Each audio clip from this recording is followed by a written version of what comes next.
One piece of gear that makes your Northern Brewer starter kit feel a little like a chemistry set for grown-ups is the hydrometer. In Homebrewing 101, we use the hydrometer to measure the specific gravity of our beer before and after fermentation.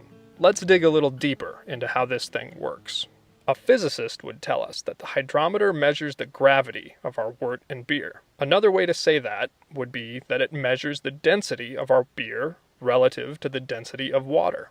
A brewer might say instead that the hydrometer tells us how much dissolved sugar is in our wort or in our beer, thanks to the malt extract, grains, and other sugars added on brew day. These measurements tell brewers a couple important things. The first important thing hydrometers tell us is the beer's specific gravity. The hydrometer in your Northern Brewer starter kit reads on 3 different scales. 2 of these scales measure wort gravity. Since we're in the US, we're going to talk just about specific gravity. Specific gravity readings tell us about the progress of fermentation. Before fermentation starts, the amount of sugar in the wort is at its highest. The specific gravity reading at this point, the original gravity, or OG, will also be at its highest. If we were to measure the specific gravity of our wort during primary fermentation, the readings would steadily drop relative to the OG number. This is because the yeast is using up the dissolved sugar, converting it to CO2 and alcohol. Because of contamination concerns, and because of losing lots of volume to sampling, we normally don't take readings during a healthy fermentation. When fermentation ends, the specific gravity will stop dropping and stay the same. This number is the beer's final gravity, or FG. This reading tells a brewer that it's safe to bottle the beer or transfer it to a secondary fermenter. The second important thing that hydrometers tell us is an approximate alcohol content for our finished beer. The third scale on your hydrometer is potential alcohol.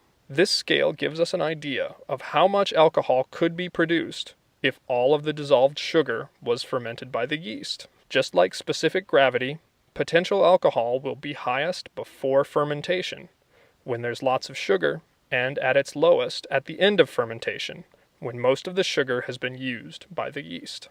To estimate the alcohol content by volume of your beer, you need to know the potential alcohol reading before fermentation and the PA reading after fermentation ends, corresponding to the OG and the FG. Subtract the after fermentation reading from the before fermentation reading.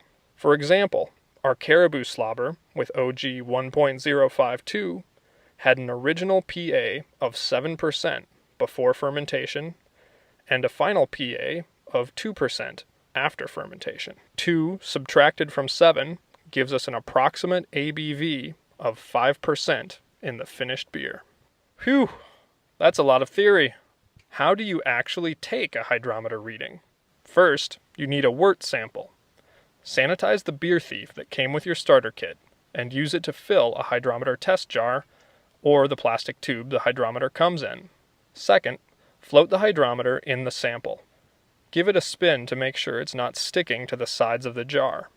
Finally, read the specific gravity or potential alcohol where the surface of the beer intersects the scale. Then discard the sample. Don't put it back into the fermenter. A couple tips for accurate measurements. The hydrometer is most accurate when the temperature of the beer or wort sample is 60 degrees Fahrenheit. Consult the temperature correction chart that came with your hydrometer if the sample is significantly warmer or cooler. CO2 gas from fermentation can skew the reading. If the sample of fermented beer seems fizzy, degas it by pouring it back and forth between 2 glasses. Then take your measurement. Hydrometers, they don't just look nerdy, they are nerdy. But if you're a home brewer, you are by definition a beer nerd. Congratulations, fellow beer nerd. Brew on.